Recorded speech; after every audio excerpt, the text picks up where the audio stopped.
Welcome to study अड्डा दिल्ली। आज है 29 मार्च। 29 मार्च से जितने भी most important current affair question होंगे, नो डाउट इस वीडियो में हम लोग डीपली डिस्कस करेंगे। इसलिए दोस्तों आप वीडियो को शुरू से लेकर लास्ट तक जरूर बने रहें। इसमें हम ऐसे फैक्ट डिस्कस करेंगे जो क्वेश्चन से रिलेटेड होंगे और जो आपके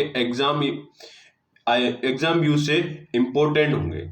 चलो दोस्तों स्टार्ट करते हैं आज का ये हमारा most important current affair session. आज का पहला क्वेश्चन हमारा ये है, हाल ही में अर्थ ओवर 2022 कब मनाया गया। अब दोस्तों अर्थ ओवर 2022 कब मनाया गया? ये दोस्तों हर साल मार्च के लास्ट सैटरडे को मनाया जाता है। हर साल मार्च के लास्ट सैटरडे को मनाया जाता है और 2022 का मार्च का लास्ट सैटरडे कब था? 26 मार्च को। 26 मार्च को अर्थ ओवर डे मनाया गया है।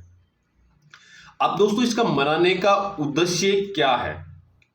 मनाने का उद्देश्य इसका यह है दोस्तों कि ऊर्जा संरक्षण के लिए जागरूकता बढ़ाने के लिए दुनिया भर के लोगों को 1 घंटे के लिए अनावश्यक लाइट को बंद कर दिया जाता है। ठीक है, जो भी फिजूल खर्ची होती है दोस्तों लाइट की, उसको बचाने के लिए, ग्लोबल वार्मिंग से बचाने के लिए इसको दोस्तों हर साल मार्च के लास्ट सैटरडे को मनाया जाता है। ठीक है, इस बार दोस्तों इसकी शुरुआत हुई थी जो 26 मार्च को शनिवार था। उस दिन दोस्तों रात 8:30 बजे से 9:30 बजे तक 1 आवर के लिए ये लाइट बंद की गई थी। ठीक है, ये दोस्तों इस टाइप का कुछ इसका है लोगो और ये दोस्तों रात 8:30 बजे इसको शुरू किया गया और 9:30 तक चला था। डेली हर साल 1 घंटे के लिए पूरी दुनिया में इसको 1 घंटे लाइट बंद किया जाता है और इस बार लगभग 160 देशों ने इसमें पार्टिसिपेट किया था। ठीक है, और इसका उद्देश्य दोस्तों लोगों को ग्लोबल वार्मिंग के प्रति अवेयरनेस फैलाने के लिए ये हर साल मार्च के लास्ट सैटरडे को मनाया जाता है। नेक्स्ट क्वेश्चन, हाल ही में भारत की पहली स्टील रोड का उद्घाटन कहाँ हुआ? अब दोस्तों भारत की स्टील रोड का उद्घाटन कहाँ हुआ? ये थोड़ा सुनने में भी थोड़ा अजीब सा लगता है बट रियलिटी में ऐसा हुआ दोस्तों है कि भारत में भी स्टील की रोड बन रही है। ये कहाँ बन रही है दोस्तों? गुजरात के अंदर सूरत में ये रोड बन रही है दोस्तों। गुजरात के सूरत डिस्ट्रिक्ट में बन रही है दोस्तों। ठीक है, अब दोस्तों इस स्टील रोड में क्या इंपॉर्टेंस है, क्या है क्या नहीं, इसके बारे में हम लोग डिटेल में डिस्कस कर लेते हैं।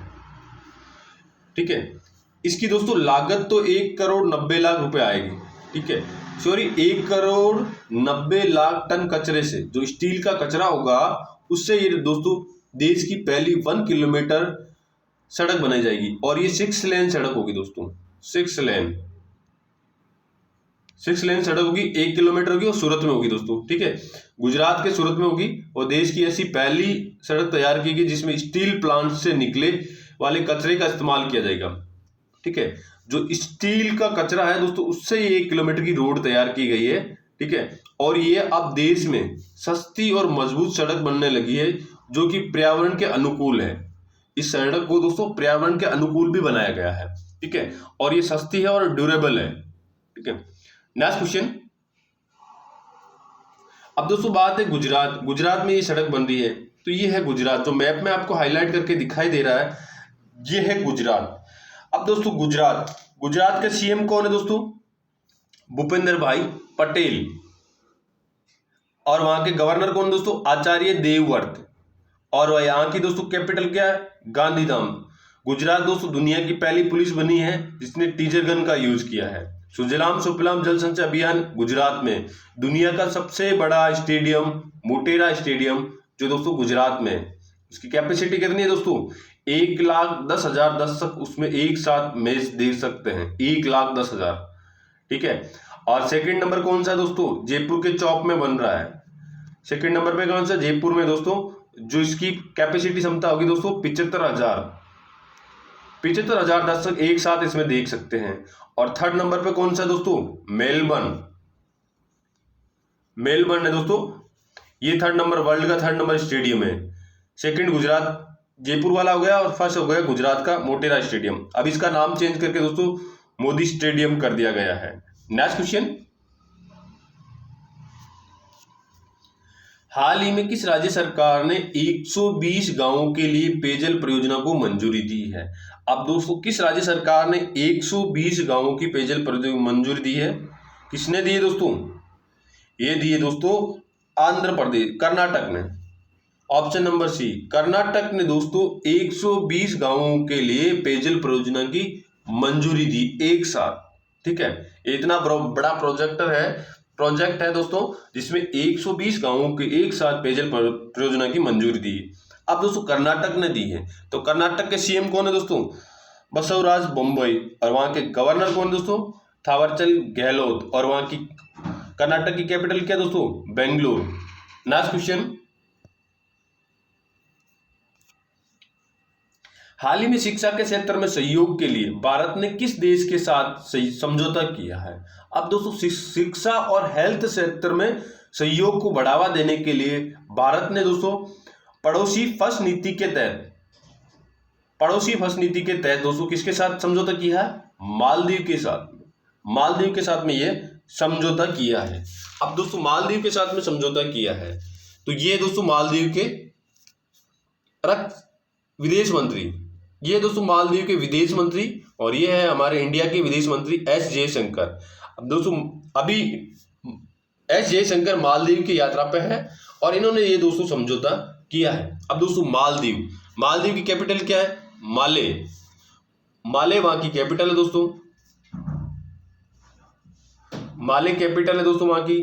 ठीक है, और वहां के दोस्तों करेंसी क्या? Maldivian rupees. और वहां के प्रेसिडेंट कौन है दोस्तों? इब्राहिम मोहम्मद सोलेह। और दोस्तों इंडिया एंड मालदीव के बीच में 8 डिग्री चैनल है। इंडिया और मालदीव को डिवाइड करने वाला 8 डिग्री चैनल है दोस्तों। नेक्स्ट क्वेश्चन, हाल ही में राष्ट्रीय संस्कृति महोत्सव 2022 का उद्घाटन कहां हुआ? अब दोस्तों ये राष्ट्रीय संस्कृति महोत्सव है क्या?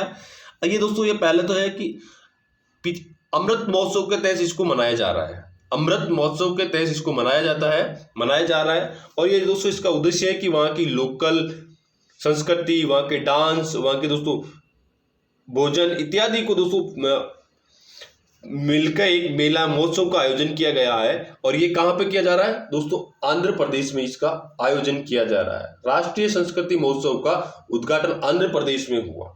अब दोस्तों बात है आंध्र प्रदेश के सीएम कौन है दोस्तों? जगनमोहन रेड्डी वहां के सीएम है। वहां के दोस्तों गवर्नर कौन है? विश्वभूषण हरिचंदन। और वहां की कैपिटल, आंध्र प्रदेश की कैपिटल क्या है दोस्तों? अमरावती।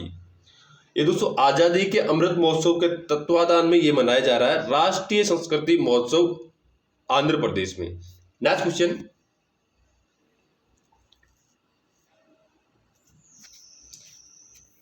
हाल ही में टेनिस इतिहास में पोलैंड की पहली विश्व नंबर खिलाड़ी कौन बनी? अब दोस्तों टेनिस के इतिहास में पहली पोलैंड की विश्व नंबर की खिलाड़ी कौन बनी? पोलैंड की है ये। और कौन बनी? विश्व की नंबर 1 खिलाड़ी बन गई टेनिस की। ये कौन है दोस्तों? ईगा स्वीटेक दोस्तों ये विश्व की सबसे प्रथम खिलाड़ी बन गई है टेनिस की। ठीक है, अब दोस्तों ये विश्व की पहली बनी है। तो कौन है दोस्तों? ईगा स्वीटेक। ये है दोस्तों ईगा स्वीटेक। ये दोस्तों विश्व पोलैंड की है और विश्व की प्रथम खिलाड़ी बन गई है टेनिस की। ठीक है, अब दोस्तों एशले बार्टी ये दोस्तों एशले बार्टी मात्र 25 साल की उम्र में भी इन्होंने दोस्तों संन्यास ले लिया और ये ऑस्ट्रेलिया की थी एशले बार्टी ने। ठीक है, अब दोस्तों पोलैंड की कैपिटल क्या है दोस्तों? वर्सावा। और वहां के प्रेसिडेंट कौन से दोस्तों? अंद्रेस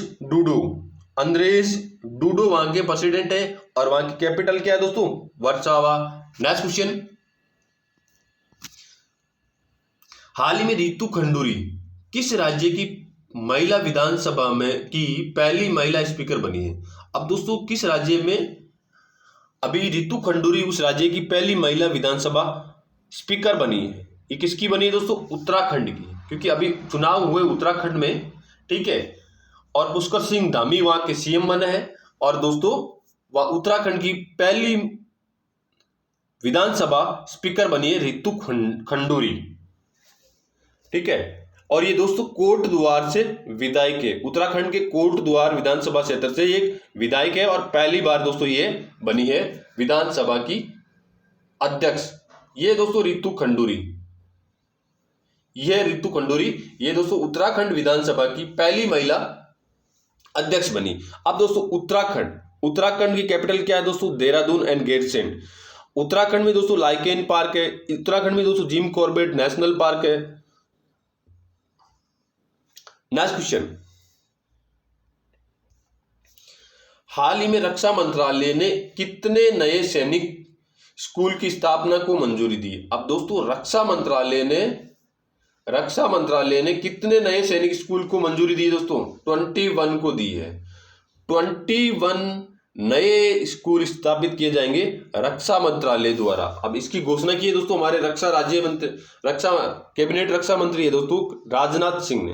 इन्होंने दोस्तों इसकी घोषणा की। ये दोस्तों प्राइवेट पार्टनरशिप के में ये स्कूल खोले जाएंगे और टोटल दोस्तों ऑल ओवर इंडिया में 21 स्कूल खोले जाएंगे, सैनिक स्कूल, ठीक है। और इसकी घोषणा की है राजनाथ सिंह ने। Next question,